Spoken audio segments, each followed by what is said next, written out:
Pessoal, vamos fazer hoje a leitura comentada do A Lei, do Frédéric Bastiat, um escritor francês que nasceu em 1801, morreu em 1850.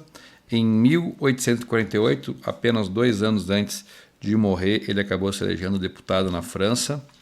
Não era exatamente o termo deputado, mas era como se fosse. Ele estava vivendo na época do terror, daquele Robespierre.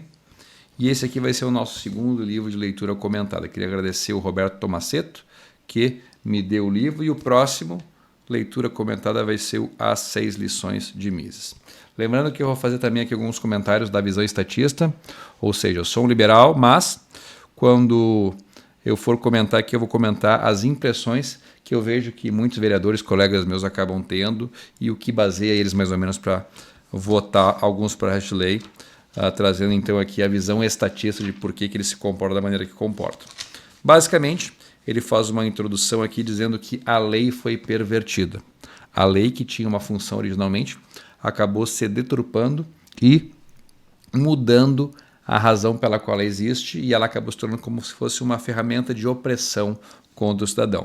Mas qual é que seria basicamente a função original da lei?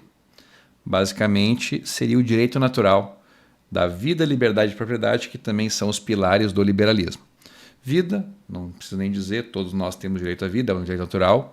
Liberdade é também um direito natural, onde todos nós temos a autonomia para poder dispor dos nossos recursos, da nossa energia, para poder conseguir manter a nossa vida. E a propriedade, que tem a ver um pouco com a questão da apropriação primária. Na natureza encontro uma rocha, uma pedra, uma pepita de ouro, e se ninguém era o proprietário daquilo, aquele que primeiro se apropriar passa a ter direito a manter consigo. Esse é o conceito de propriedade.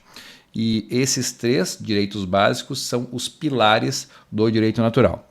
Em contraponto aos coletivistas, que depois eu vou acabar falando um pouco mais. Mas esses 3 direitos fundamentais, vida, liberdade e propriedade, são direitos que todos os seres humanos acabam possuindo. Animais também têm, mas aí entra uma outra discussão ética. Se, por exemplo, tu é proprietário de um animal, qual é que é o limite da autopropriedade dele? Mas essa é uma outra questão.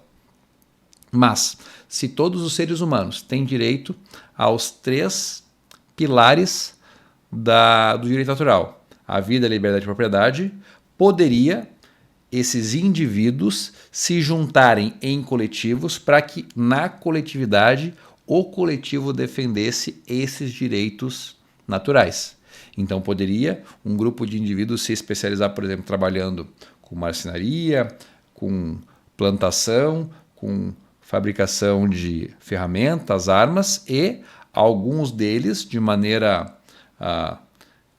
combinada ali naquela comunidade, se especializar na defesa dos direitos naturais da coletividade. Então, se poderia criar, por exemplo, um exército, onde o exército poderia, de maneira profissional, defender os direitos naturais de cada um dos indivíduos. E essa é uma questão bastante importante.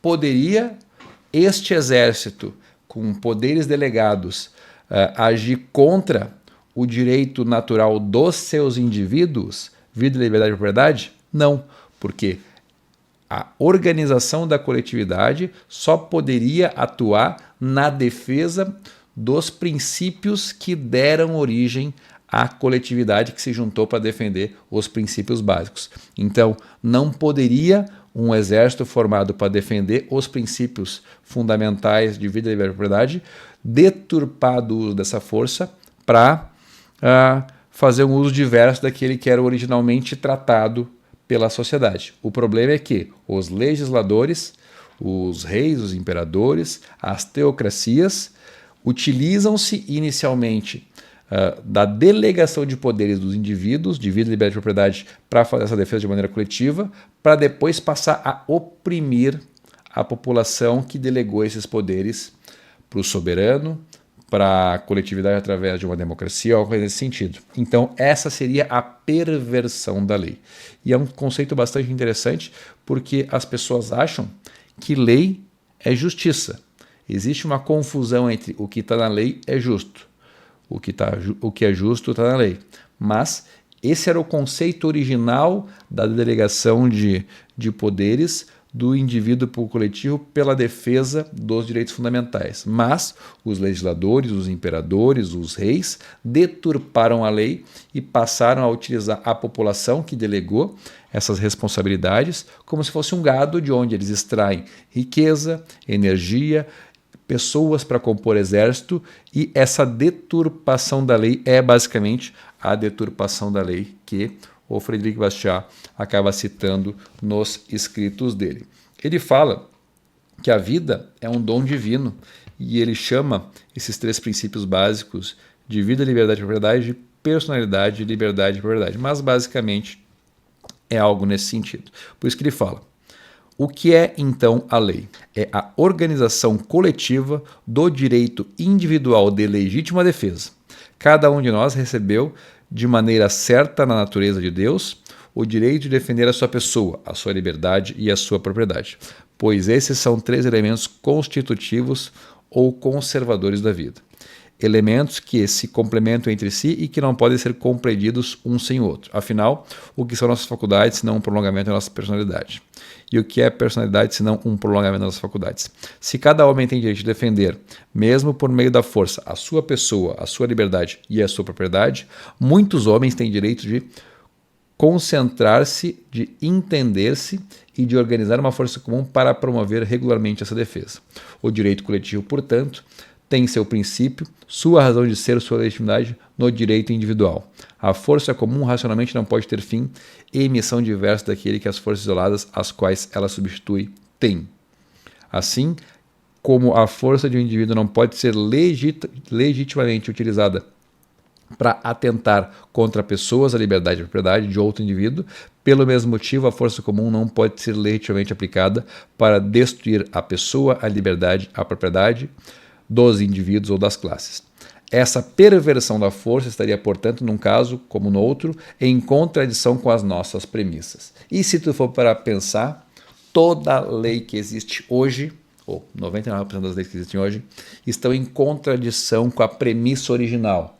Qual é que é a lógica de todo o Estado, através da polícia, do exército, do aparato judicial, obrigar o dono de um restaurante a não colocar sal na mesa? Qual é que é a lógica de obrigar a colocar catalisador num carro, por exemplo? Qual é que é a lógica de obrigar a fazer alguma regra ilógica de segurança, que na prática é só mais uma burocracia que vai virar multa depois? Essa é a perversão da lei e, basicamente, do ponto de vista de introdução, esse é o conceito de introdução da lei. A lei é a organização coletiva dos direitos individuais e não poderia a lei ser utilizada de maneira distorcida pelos reis, pelos imperadores, pelos legisladores para obrigar as pessoas a fazer aquilo que não estaria nos direitos fundamentais, nos direitos individuais, naturais de vida, liberdade e propriedade. E o que seria um governo justo? Um governo justo seria um governo onde apenas a força seria utilizada para garantir esses direitos fundamentais.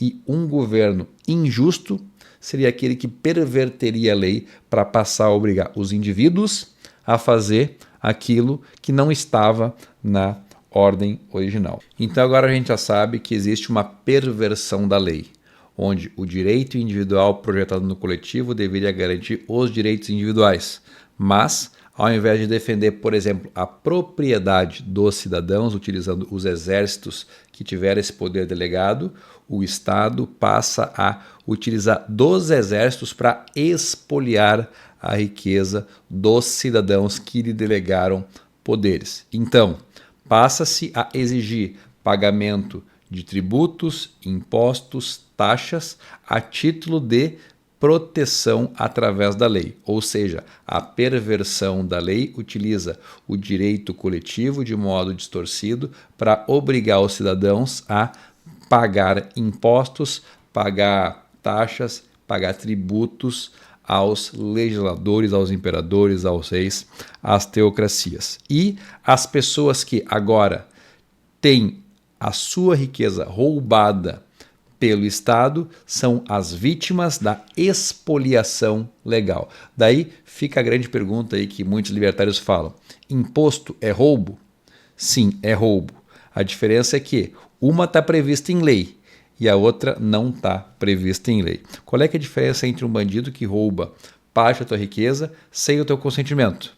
De o Estado que pega parte da tua riqueza sem o teu consentimento.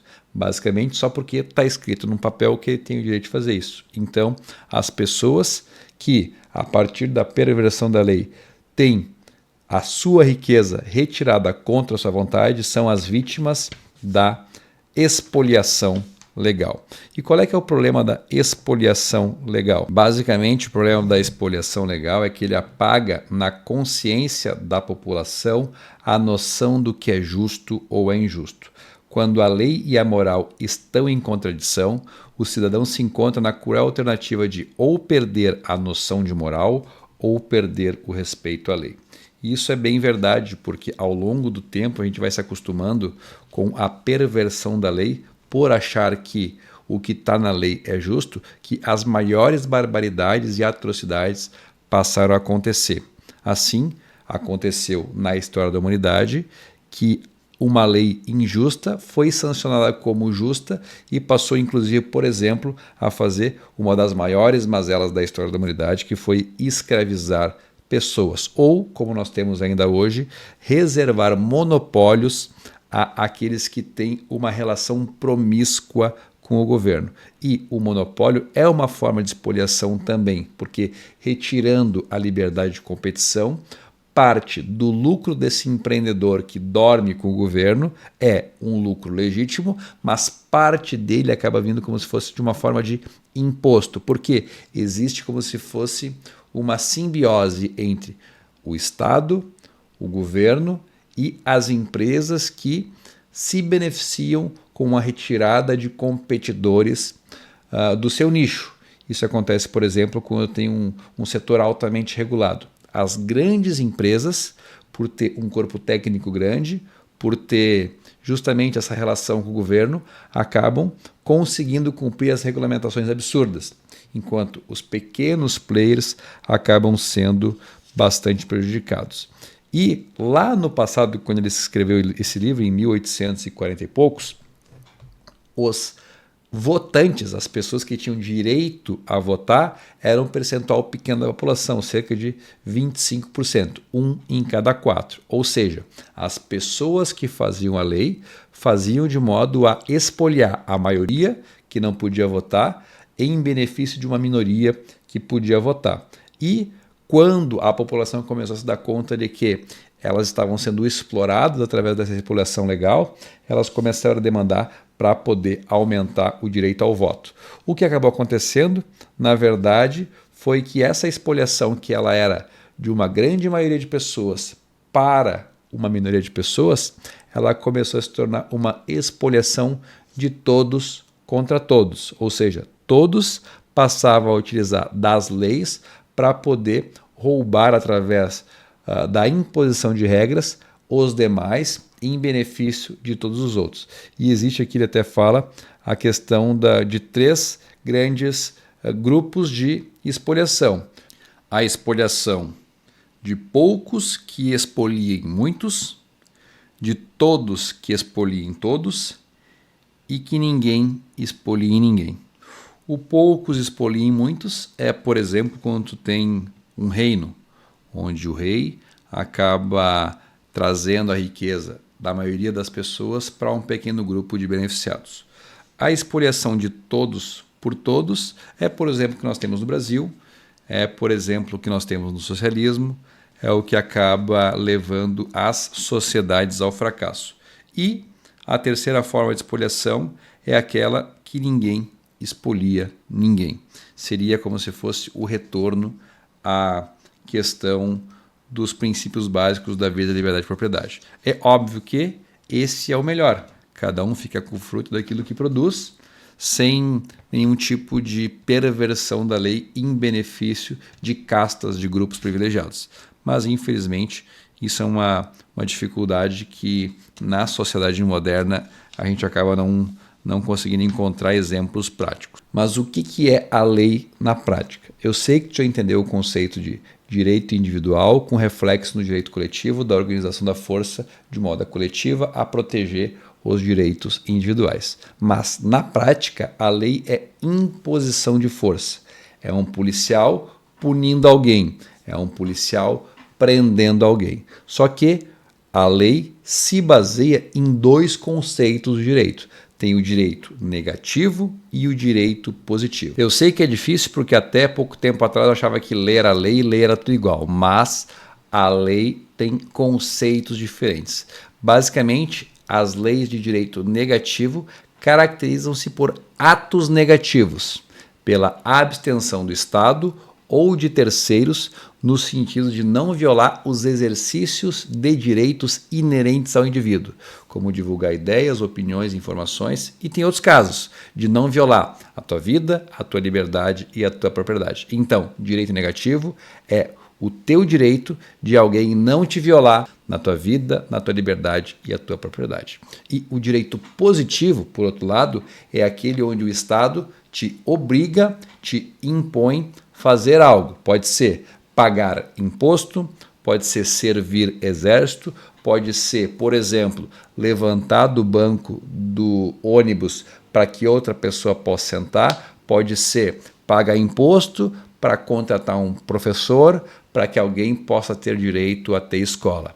Então, o direito positivo é o direito onde tu é obrigado a fazer algo. E o direito negativo é aquele onde tu tem o direito de não ter a tua vida, a tua propriedade, a tua liberdade violados. Por isso que dizem que direitos naturais são direitos negativos e direitos positivos são aqueles direitos das normas, das regras, das obrigações que tu tem que fazer. Por isso que muitas vezes quando algum sindicalista vai lá e fala é meu direito, é mais ou menos, porque o teu direito natural são os teus direitos negativos.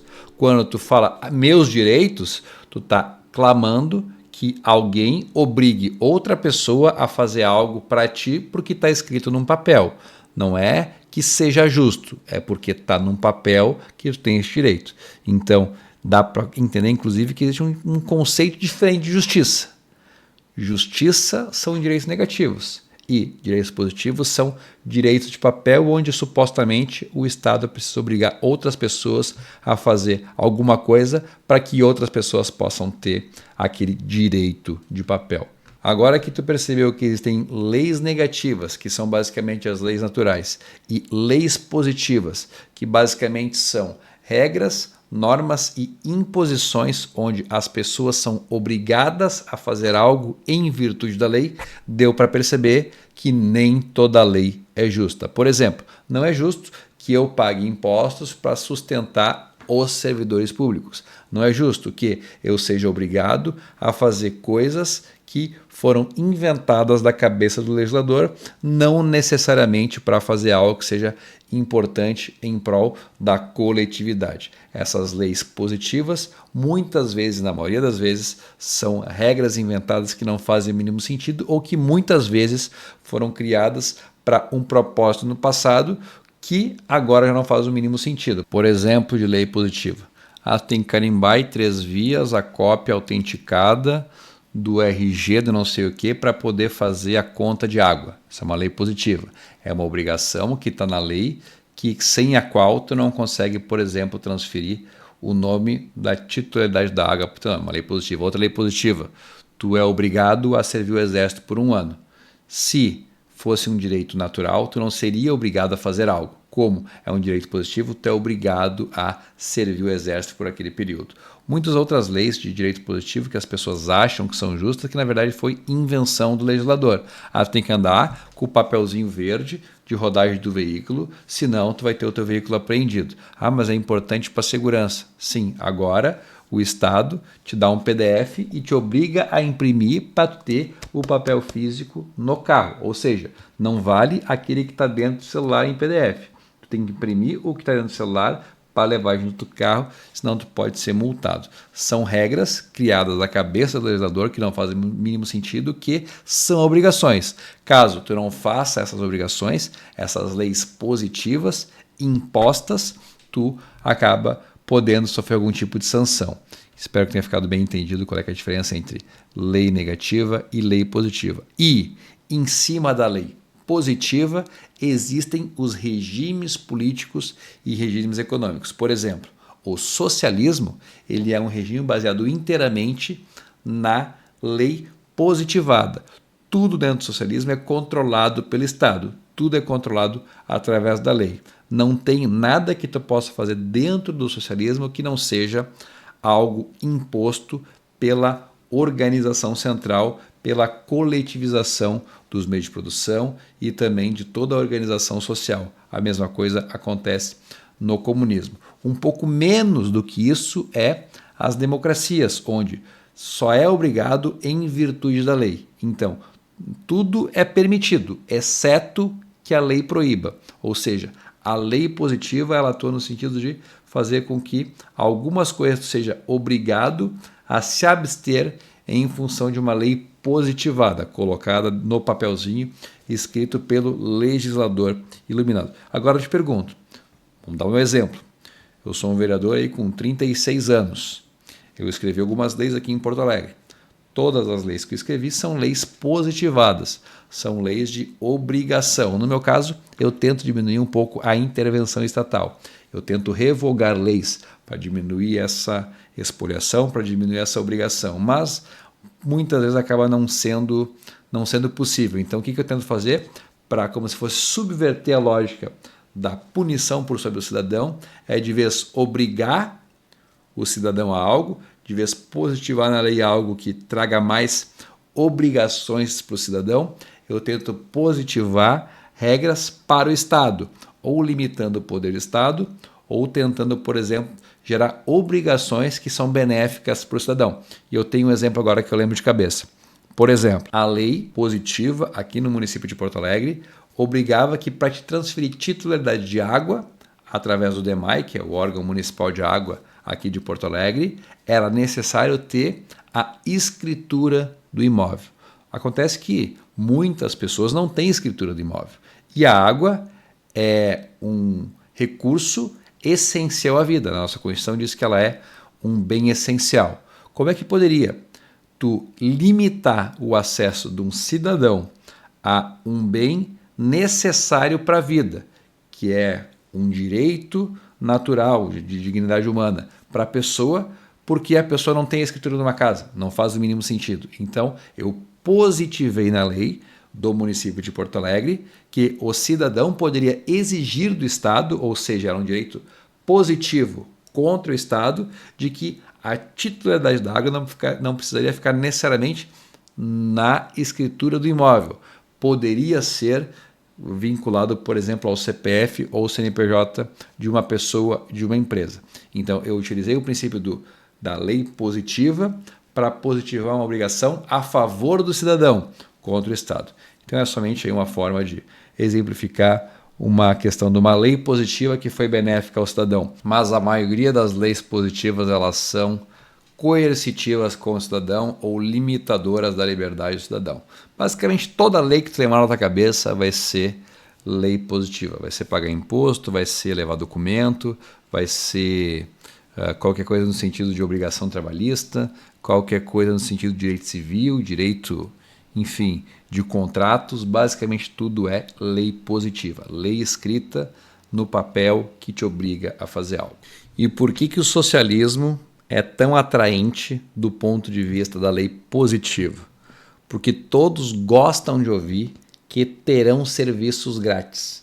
A questão é que, para tu ter serviços grátis, alguém vai ter que ter sido obrigado anteriormente, ou mesmo tu, inclusive, para que, de fato, esse recurso possa ser utilizado para te dar o serviço grátis. Por isso que dizem não existe almoço grátis. Todo almoço foi pago por alguém. Se não foi tu que pagou, outra pessoa pagou. E se não foi voluntário, isso veio a partir de uma coerção estatal, uma imposição, uma lei positivada que obrigou que alguém fizesse algo para ti. Ou escravizando essa pessoa para que ela prestasse esse serviço para ti de maneira gratuita. Inclusive falam que hoje o serviço militar acaba sendo uma forma de escravização, não exatamente escravização como era na época do flagelo da humanidade, onde os escravos eles eram obrigados a trabalhar, enfim, sem nenhum tipo de remuneração, mas no Brasil os soldados estão lá, obrigados, recebendo menos inclusive do que o salário mínimo. Então é uma forma de escravidão moderna. Pelo menos esse é o conceito do ponto de vista libertário. Então, essa lei positiva que te gerou esse direito foi conseguida a partir da exploração, no mínimo, de um outro concidadão. E existe fraternidade com dinheiro alheio? Não. Por isso que falam que benesses dadas por político não são fraternidade. Porque se eu estou obrigando vocês a me pagar parte da produção de vocês para que eu possa fazer bondade com o teu chapéu, na verdade, eu não estou fazendo fraternidade e nem tu está fazendo fraternidade. Tu está sendo expoliado pelo político e o político está utilizando de maneira conveniente essa expoliação para fazer uma fraternidade forçada. Se fosse fraternidade real, tu ficaria com o teu dinheiro e tu daria aquilo na medida que tu entendesse adequado. Essa seria a real fraternidade. O Estado te extorquir para o Estado fazer o bem não é fraternidade, é expoliação, é imposição. E a expoliação sempre viola a propriedade, porque tu está me dando parte do que tu tem através da imposição estatal. Mas a educação, ela é um direito do ponto de vista do conceito entre expoliação, direito positivo e direito negativo. A educação não seria um direito, ela seria uma imposição do Estado para a sociedade bancar o custeio necessário para fazer a formação de cidadãos. Por isso que esse altruísmo do Estado não é um altruísmo genuíno. Ele é como se fosse uma imposição forçada. Tu pode fazer uma discussão se isso é justo ou injusto, mas a educação bancada com a expoliação de outros cidadãos não é uma coisa eticamente defensável. Pode ser inclusive conveniente do ponto de vista de melhoramento social, mas não é ético porque é fruto de uma expoliação. Caridade é a mesma coisa. E qualquer outra coisa nesse sentido de fazer com que as pessoas ganhem coisas grátis. Toda coisa grátis foi primeiro retirada dos cidadãos através da imposição estatal e da expoliação dos seus recursos de maneira forçada. E tem uma coisa interessante que ele está falando aqui. Os socialistas, ou os legisladores, se consideram uma espécie de Deus, porque eles se propõem a coordenar a sociedade através de regras impostas por eles próprios. Faz um pouco de sentido, entendo que tem também essa questão da organização de forma a poder contribuir para melhorar os convívios entre as pessoas e tal, mas se for para pensar, os socialistas, os comunistas, os próprios legisladores têm uma síndrome de Deus, de tentar organizar as pessoas a fazer as coisas que supostamente na cabeça dos comunistas, dos socialistas, dos legisladores, as pessoas não tinham capacidade de conseguir se organizar e chegar nessa organização de maneira genuína e sem a intervenção do legislador. Falou, era isso. Espero que vocês tenham gostado. Depois ele começa a entrar numas noias aqui, meio de falar sobre filósofos da antiguidade, falando sobre coisas que não fazem muito sentido. Depois ele faz um resumo basicamente do que eu falei até aqui. E eu queria agora trazer para vocês um pouco da visão estatista. Falei um pouco das leis, falei um pouco do direito positivo, direito negativo.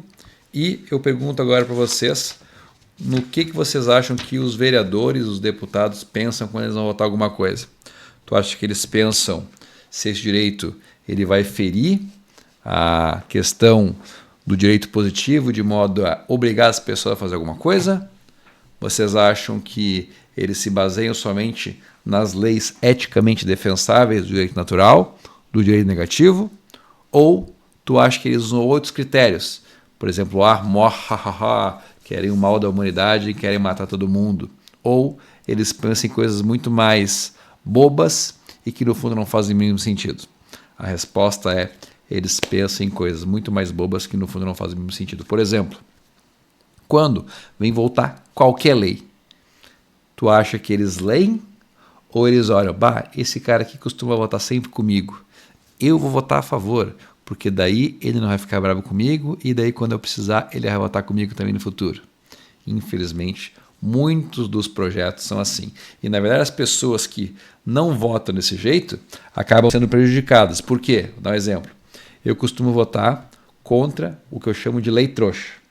Lei que são programas que no fundo não criam nada de coisa real, mas é para fazer um papelzinho dizendo que eu, vereador, fiz uma lei legalzinha para falar sobre um problema que todo mundo acha que é legal ser resolvido, mas que no fundo essa minha lei não vai resolver nada.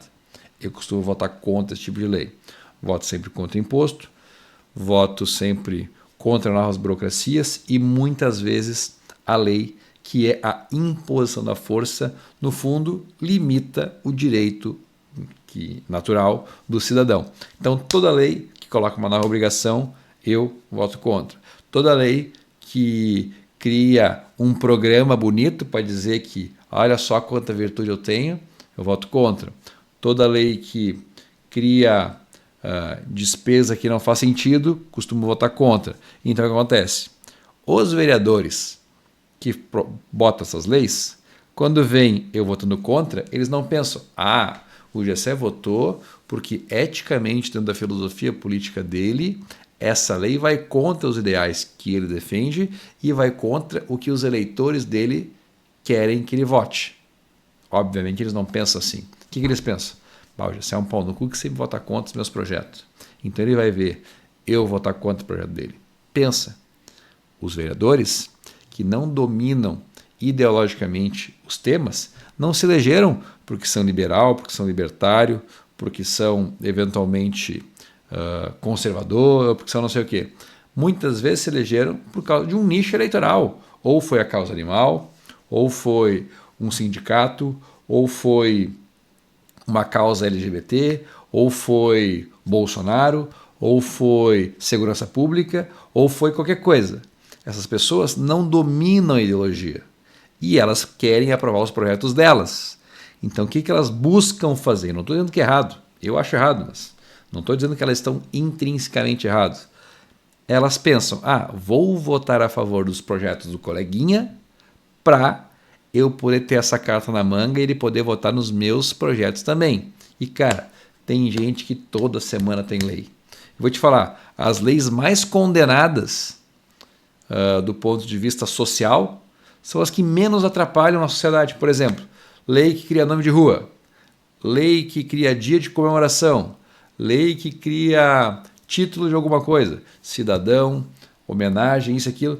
Todas essas leis não diminuem a tua liberdade, não atentam contra o teu direito natural. Essas leis são boas para ti, porque enquanto os vereadores estão no título, estão dando nome de rua, estão homenageando gente, estão fazendo coisas que, no fundo, são um fim em si mesmo, eles não estão limitando a tua liberdade, limitando a tua propriedade ou gerando novas regras positivas que vão te obrigar a fazer alguma coisa que, no fundo, vai ser mais burocracia para ti. Então, essas leis que as pessoas costumam criticar, eu não costumo fazer, mas, no fundo, são as leis boas. Lei ruim é a lei que tu vai criar um órgão municipal para fiscalizar não sei o quê. Tu vai criar um programa municipal para executar um serviço tal. Vai criar um cadastro municipal de não sei o quê. Que, obviamente, se tu não tiver no cadastro, tu vai ser obrigado a ir lá, levar o papel, interesse via carimbada, não sei o quê e tal.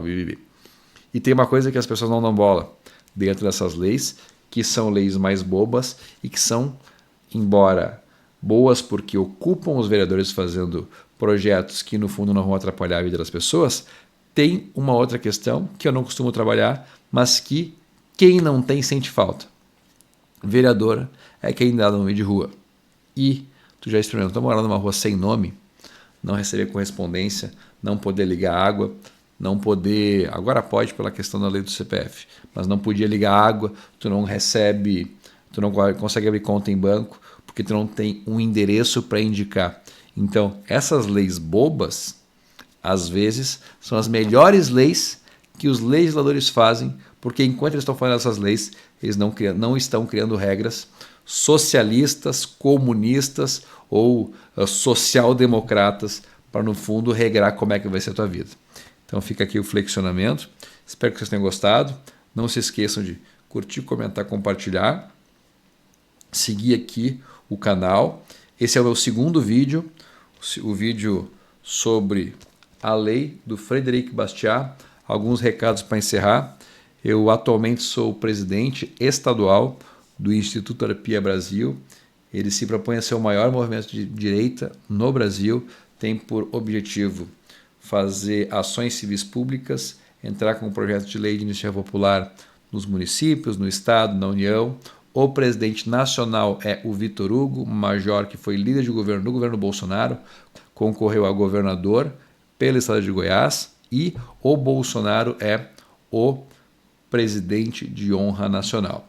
Como eu sou o presidente estadual, a minha função é indicar os presidentes municipais. Se tu acredita que poderia contribuir no teu município para filiar pessoas pro Instituto Arpia do Brasil, que é o maior movimento de direita do Brasil, me procura, manda uma mensagem no WhatsApp, me procura no Instagram, que se tu for de direita, conservador, liberal, está afiliado a algum partido, por exemplo, tem que ser um partido que comunga desses valores, pode ser PL, pode ser PP, pode ser Republicanos, pode ser algum partido de direita, até o Podemos, por exemplo, se tu é uma pessoa de direita, nós temos o deputado federal Marcon, que é um grande exemplo do Podemos, algum partido de direita, e que comungue tu pessoalmente com esses valores, me procura, que eu tenho certeza que a gente vai poder fazer um grande trabalho aí na tua cidade.